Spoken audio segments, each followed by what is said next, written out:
بسم اللہ الرحمن الرحیم۔ حضرات محترم، عفو درگزر کی مثالیں میں بیان کر رہا ہوں۔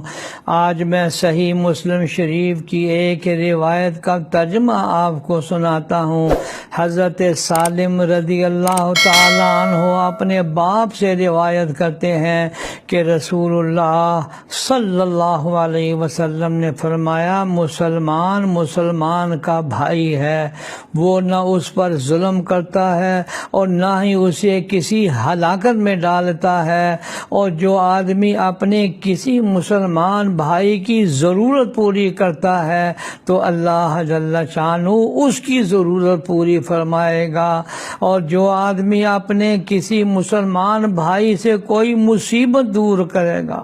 تو اللہ اکبر، تو حضرت صلی اللہ علیہ وسلم نے فرمایا قیامت کے دن اللہ جل شانہ اس کی مصیبتوں میں سے کوئی مصیبت دور کر دے گا۔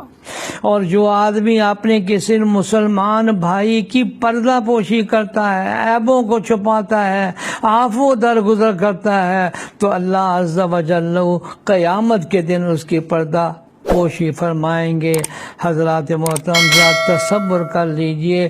دو لفظ بول کر کسی کا دل دکھانا تو بہت آسان ہے، لیکن اگر وہی سب کچھ اپنے ساتھ ہو جو ہم دوسروں کے ساتھ کرتے ہیں تو شاید ہمیں اندازہ ہو کہ خود وہ تکلیف کا سہنا مشکل ہے جو ہم دوسروں کو بآسانی تکلیف پہنچاتے ہیں۔ اللہ تعالیٰ سے دعا کرتا ہوں وہ ہم سب کو اپنی غلطیوں کو جاننے، اس کو سدھارنے کی توفیق عطا فرمائے، اور ہمیں دوسروں کی غیبت کرنے، جھوٹ بولنے اور زیادہ علم کا غرور کرنے، دلوں میں بغض رکھنے، کسی سے حسد کرنے، کسی کا دل دکھانے سے اللہ ہمیں باز رکھے، آمین یا رب العالمین۔